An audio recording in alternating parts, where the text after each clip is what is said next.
Assalamualaikum warahmatullahi wabarakatuh, Buya. Maaf, saya hamba Allah yang ingin bertanya.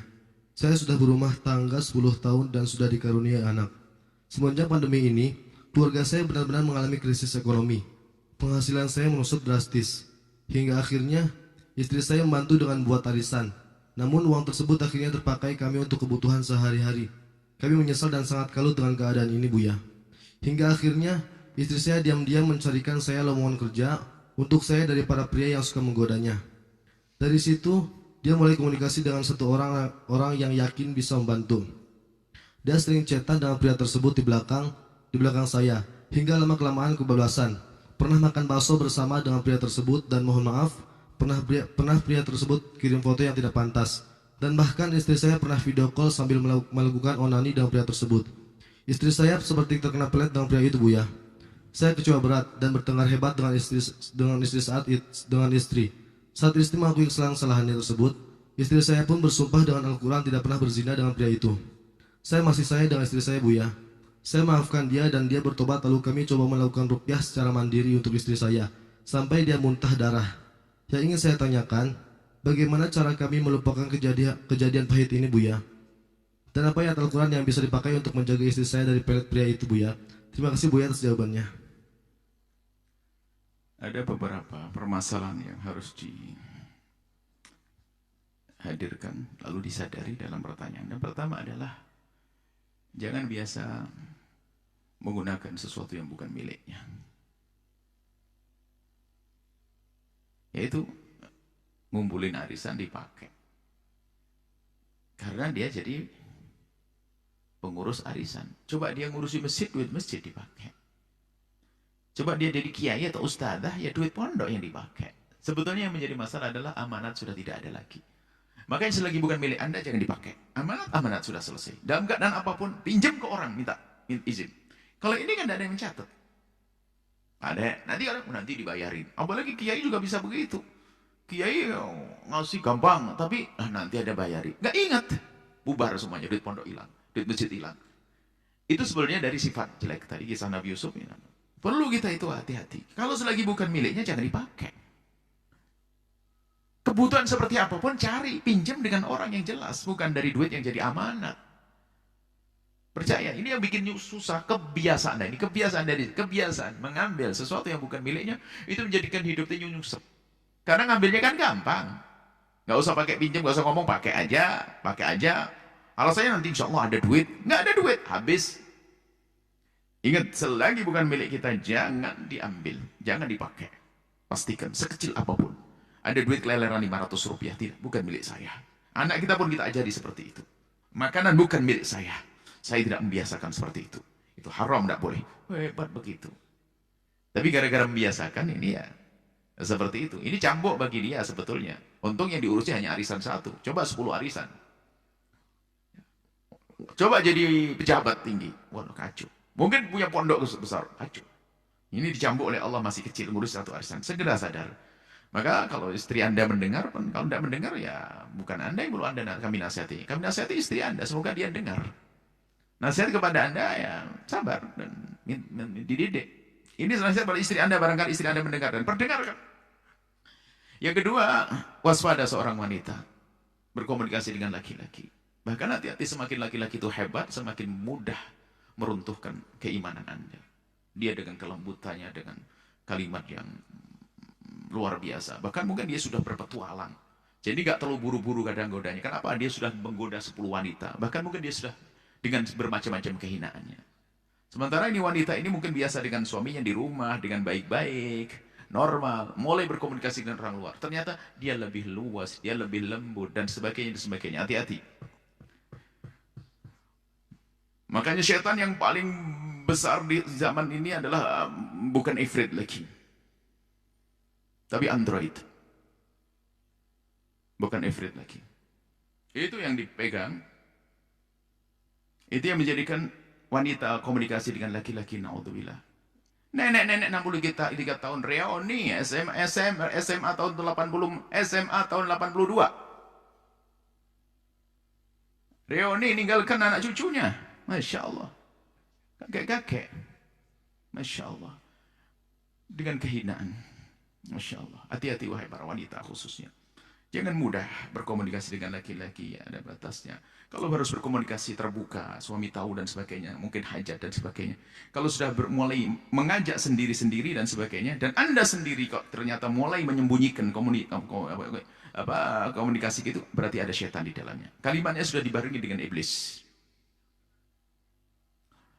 Rupanya dia semakin baik dan kelihatannya tidak terlalu ambisi, tidak terlalu agresif. Itu yang menjadikan seorang wanita kadang-kadang ini kok nggak anu banget. Akhirnya tambah terganggu ini perempuan. Sama ini dalam cerita tadi kan. Alasan jadikan kerja untuk suami, pulang kerja mulai aktif, nak misalnya. Bagi-bagi foto, na'udzubillah, rendah sekali. Video callan, na'udzubillah, sampai melakukan, biarpun tidak melakukan zina, jangan meremehkan. Itu muqaddimah hanya karena belum bertemu saja. Na'udzubillah. Na'udzubillah, rendah, wanita hina itu. Tidak bisa menghormati suaminya. Sudah diberi yang halal. Dan justru di saat sering berkomunikasi, apalagi mohon maaf, kalau dengan video dan sebagainya, seolah-olah lebih karena jauh. Seolah lebih gairahnya, seolah-olah wah, luar biasa.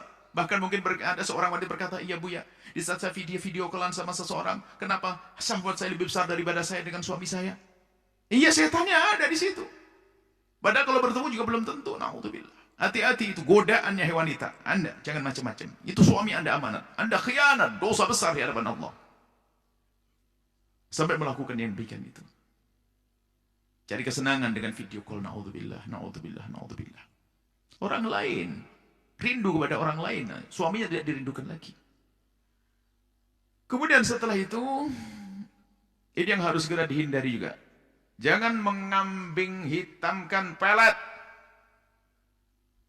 Bukan pelet itu. Lemahnya iman, bukan pelet. Jangan dibawa-bawa kepada pelet. Sebab banyak perempuan di saat terjerumus mengatakan saya dipelet. Laki-laki di saat dia terjerumus saya dipelet. Kenapa pelet dikambing hitamkan? Belajar dzikir, hilang pelet semuanya. Jangan bawa-bawa ke pelet sudah. Pelet memang ada orang kena sihir semuanya ada. Tapi mudah untuk diselesaikan. Imannya yang bisa menyelesaikan. Jadi bukan pelet, imannya yang keropos. Hati-hati, jangan sampai. Jangan diterima alasan dipelet. Ini bahaya. Di saat kita beri peluang, beri alasan, oh iya dipelet. Oh dia makin bebas. Nanti kejadian lagi, dipelet lagi. Akhirnya nggak disalahkan dia. Pelet. Nggak ada. Jangan kambing hitam pelet. Pelet sudah dibawa pergi sama nenek lampir itu. Dulu ada nenek lampir. Nggak ada pelet sudah. Ini kepermasalahan hari ini yang kita temui dalam masyarakat. Selalu di saat ada kejadian, lalu yang disalahkan pelet. Istri saya kepelet, suami saya kepelet. Bukan. Dia gandrung dengan cara yang salah. Dia tidak takut kepada Allah. Jangan bawa-bawa urusan pelet. Banyak zikir kembali pada Allah. Takut kepada Allah. Lihat, pandang suaminya adalah yang halal. Selesai. Takut kepada Allah. Beres. Pelet hilang sendiri. Pelet akan berlalu. Pelet tidak akan nancep terus. Kalau kita dekat kepada Allah. Insya Allah. Nah jadi, jangan siapapun lihat. Yang menyelesaikan masalah ini jangan menyalahkan pelet. Sehingga gara-gara ada alasan pelet ini, akhirnya dia tidak berusaha dengan menguatkan keimanannya. Justru ini adalah pembenar bagi dia aman. Kalau sudah terjadi apa-apa, saya nggak sadar, saya dipelet. Nggak sadar apa dia ngejar kok. Yang nyewa hotel booking dia, nggak sadar bagaimana. Nggak sadar. Gara-gara ada pelet-peletan ini. Nggak ada pelet. Stop, pelet. Bukan dipelet, kau gandrung dengan cara yang salah. Oh, pelet lagi. Tidak ada pelet-peletan sudah. Saya menemui orang banyak ini. Dan memang kenyataannya bukan pelet. Sebab kita bercinta dari mana? Rupanya apa? Oh, dari sebelum kisah pelet dia sendiri yang menghubungkan. Dia yang berikan fotonya dulu. Bagaimana pelet-peletan dulu? Nggak ada itu. Memang pelet ada, sihir namanya. Tapi jangan bawa pelet dari makanya yang bertanya enggak. Semoga ini istrinya juga mendengar. Tapi ingat wahai istri yang lagi diuji dengan kehinaan ini, ketahuilah Allah Maha Kasih, kembalilah kepada Allah. Tobat, pangkas itu. Tinggalkan nomor teleponnya, buang semuanya. Kenangan-kenangan, buang semuanya, berjanji takut kepada Allah. Dengan kembalinya seorang istri, maka Allah akan mengembalikan hati seorang suami. Adapun Anda, nasihat buat Anda sebagai seorang suami, maka Anda harus punya ketegasan dalam hal semacam ini. Yaitu tadi, jangan dibawa kepada pelet-peletan. Ini adalah bencana, ini dikit-dikit pelet. Dan saya menemukan banyak cerita alasannya pelet, mana ke pelet. Jelas gandrungnya sudah nggak benar kok pelet. Bagaimana dahsyatnya cinta kan begitu. bisa melanggar semuanya. Orang tua dilanggar. Tidak ngerti syariat, makanya bercinta yang salah itu membahayakan. Allah dilanggar, nggak peduli. Dilawan Allah. Sudah nggak paham resiko penyakit, resiko macam-macam, resiko murka Allah, nggak ada semuanya. Gila semuanya, tutup. Tapi ingat Allah Maha Kasih. Siapapun yang pernah terpeleset dalam kehinaan, wahai saudara-saudara, Allah Maha Kasih, kembalilah kepada Allah dengan segera. Tutup aib. Jangan bercerita kepada siapapun. Dan tutup pintu menuju kehinaan. Sarana-prasarana yang menghantarkan kita kepada kehinaan harus kita tinggalkan. Selama tinggal kepada kehinaan. Selama tinggal dengan sebab-sebab kehinaan, Anda akan mulia. At-taibu minadz-dzambi kaman la dzambalah. Orang yang bertobat dari dosa seperti orang yang tidak pernah dosa. Ingat, mohon maaf kepada yang punya permasalahan. Kami keras begini karena kami sayang kepada Anda. Anggap saja ini adalah saya adalah seorang dokter spesialis yang lagi mencopot kanker Anda. Setelah itu Anda akan pulih. Anda menjadi istri yang solehah, mengabdi kepada suami. Kalau ada suami yang berkhianat, dengar omongan kami, saya cabut itu kanker syahwat tadi, maka akan menjadi lembut dan indah kepada istri. Insyaallah. Nuhibbukum fillahi. Kami cintai Anda karena Allah Subhanahu wa taala. Wallahu a'lam bissawab. Buya Afwan, sesuai pertanyaan tadi, apakah termasuk laki-laki dayuth Buya?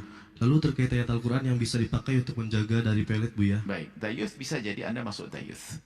Sebab bagaimana melihat istri begitu, Anda sedihnya hanya sedih-sedih tenang-tenang saja.